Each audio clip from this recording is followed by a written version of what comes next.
Hello everyone, मेरा नाम है हरप्रीत और स्वागत है आप सभी का इस यूट्यूब चैनल में। तो आज की इस वीडियो में हम बात करने वाले हैं कंप्यूटर के लेक्चर 3 की, जिसमें हम सीखेंगे मेमोरी के बारे में।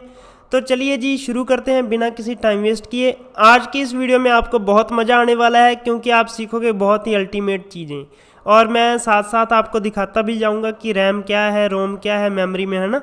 तो चलिए कापी पेन लेकर बैठिए और शुरू करते हैं इस वीडियो को।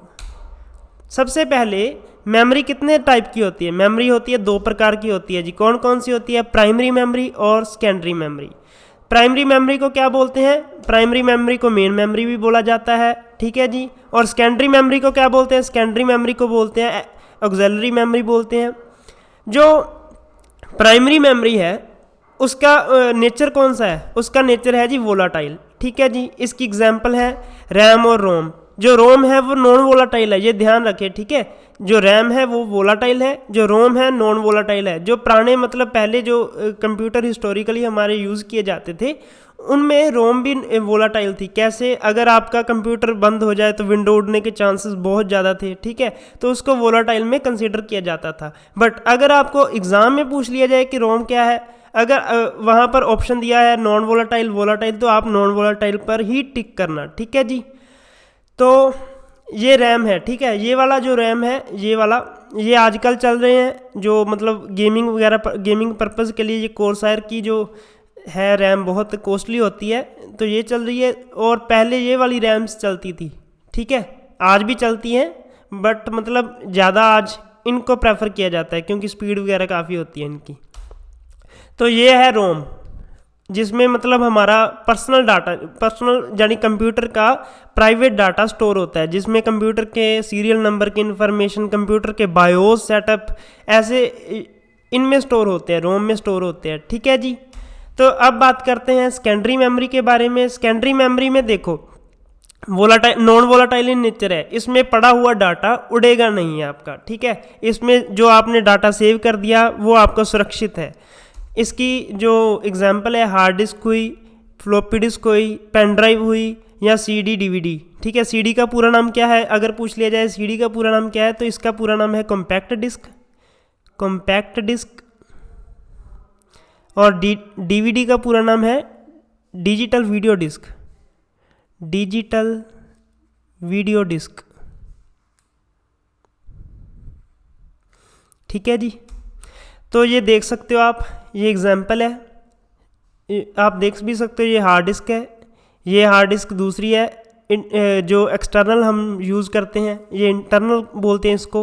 ये पेन ड्राइव है, ये सीडी है, और ये फ्लॉपी डिस्क, ये एसडी कार्ड, ये भी एसडी कार्ड, ये है फ्लॉपी डिस्क, ठीक है जी। अब बात करते हैं रैम के बारे में। रैम 2 तरह की होती है, स्टैटिक रैम और डायनेमिक रैम। क्या फ़र्क होता है? जो स्टैटिक रैम है वो आजकल हमारे पीसीज में यूज़ होती है। डायनेमिक रैम क्या होती थी? जो पहले कंप्यूटर में यूज़ करते थे, इनको बार बार रिफ़्रेश करना पड़ता था, ठीक है जी। तो इसमें जो रैम के अंदर जो डाटा है हम रीड भी कर सकते हैं, राइट भी कर सकते हैं। अब बात करते हैं रोम के बारे में। रोम में 3 तरह के होते हैं रोम, ठीक है, प्रोम, ई प्रोम, डबल ई प्रोम, ठीक है जी। तो इसमें जो डाटे को ओनली रीड किया जा सकता है। आपको फुल फॉर्म कई बार पूछी जा सकती है प्रोम की, तो आप लिख लीजिए programmable, programmable read only memory. RAM का पूरा नाम होता है रीड ओनली मेमोरी, ठीक है। तो प्रोम का पूरा नाम हो गया programmable read only memory.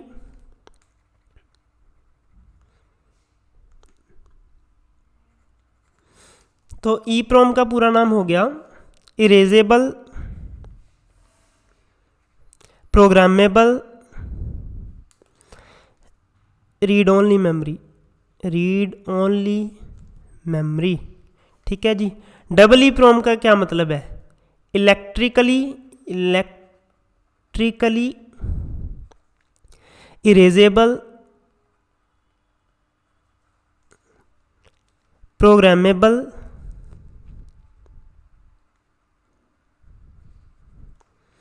Read only memory, ठीक है जी। कई बार क्वेश्चन पूछ लिया जाता है, मैं 1 मिनट स्लाइड्स और ऐड कर लूँ। कई बार क्वेश्चन पूछ लिया जाता है कि विच ROM uses UV rays. Question लिख ही लीजिए आप, नोटबुक में साथ नोट कर लीजिए, क्वेश्चन बहुत बार रिपीट हुआ है।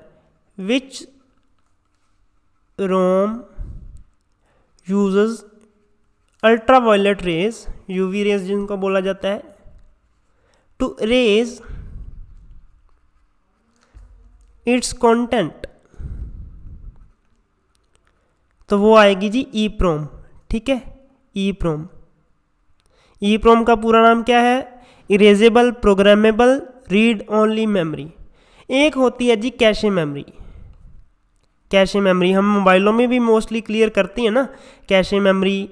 तो कैशे मेमोरी क्या काम होता है? देखिए, कैशे मेमोरी एक होती है जी टेम्परेरी मेमोरी बोला जाता है इसको, टेम्परेरी मेमोरी।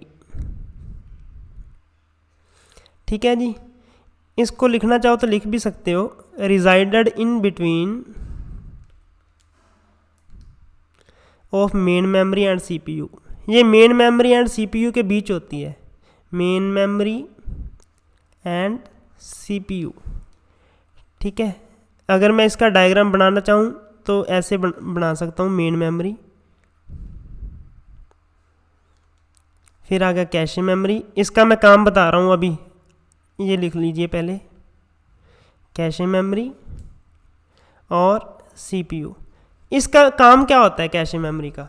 देखो जी, अगर आप कंप्यूटर पर कोई डाटा सर्च करते हो, ठीक है, सर्च पर आपने कोई भी कीवर्ड्स डाल दिए और पहली बार आपने डाला तो कंप्यूटर ने काफ़ी टाइम लगा दिया सर्च करने में। ठीक है, कंप्यूटर के अंदर जो सर्च करते हो आप, तो उसमें आपने सर्च किया कुछ फोल्डर का नाम डाल दिया ऐसे करके ना, मतलब कुछ भी डाल दिया आपने सर्च करने के लिए, तो उसने काफ़ी टाइम लगा दिया।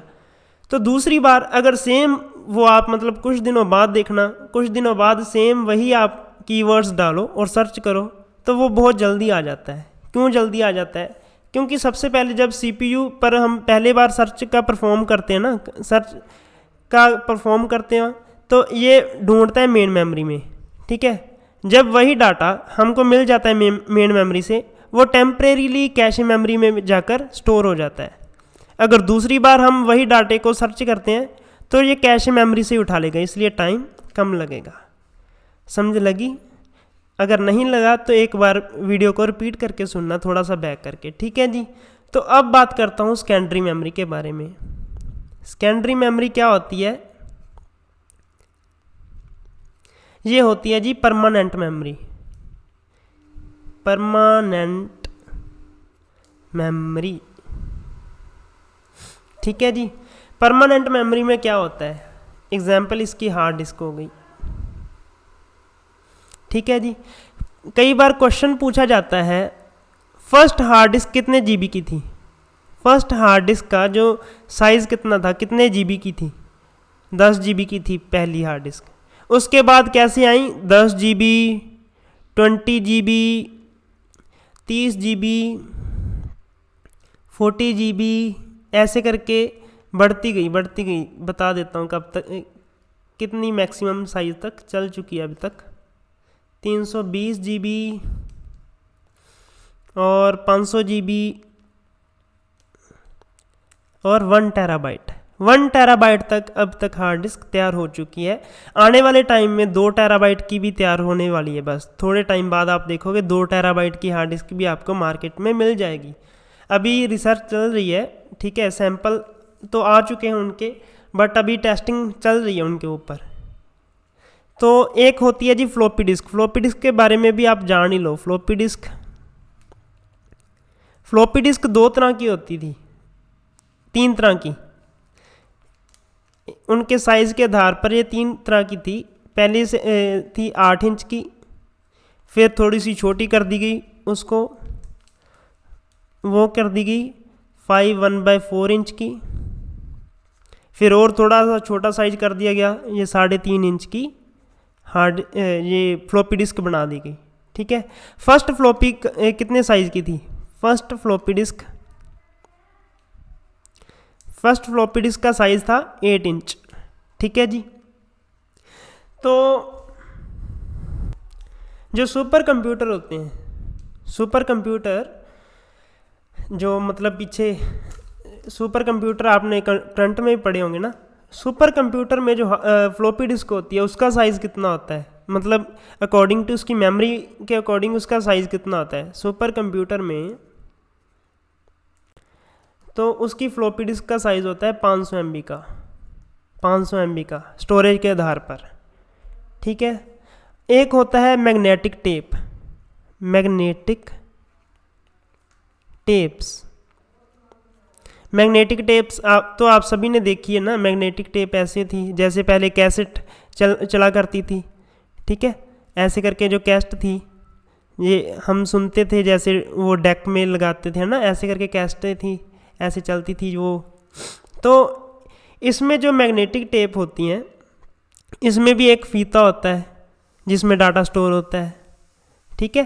तो हाल ही में इनके जो मैग्नेटिक टेप के वो थे ना, फाउंडर थे, उनका निधन हो चुका है। आप करंट के लिए याद कर सकते हो, आपको वैसी नॉलेज दे दी कि मेमोरी हम पढ़ रहे थे तो मैग्नेटिक टेप में वो फीते में स्टोर होता है। तो एक CD और DVD तो आप सभी को पता ही होगा। सॉरी, मैंने DVD का जो फुल फॉर्म लिखवाया था ना, डिजिटल वीडियो डिस्क लिखवाया था, बट एक्चुअल में क्या होता है, हमने बचपन से डिजिटल वीडियो डिस्क ही पढ़ा होता है, बट एक्चुअली में इसका पूरा नाम है डिजिटल वर्सेटाइल डिस्क, ठीक है। आप अपने नोट्स में सही कर लीजिएगा। एक मिनट, मैं किधर लिखवाया था आपको, ये इधर लिखवाया था ना आपको, ये लिखवाया था इधर।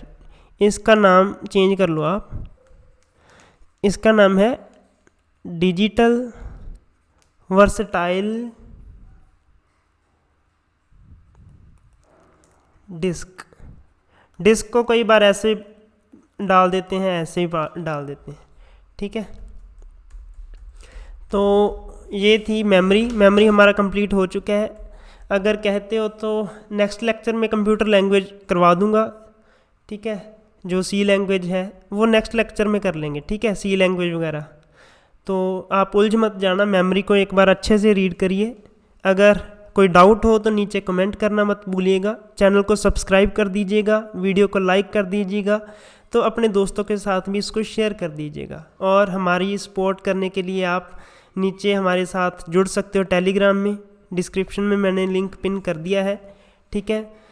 तो वहाँ पर भी मैं इम्पोर्टेंट इन्फॉर्मेशन आपको देता ही रहता हूँ।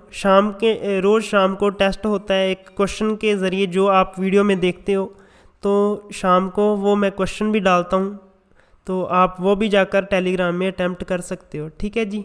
तो चलिए जी, मिलते हैं अगली वीडियो में, तब तक के लिए जय हिंद, वंदे मातरम।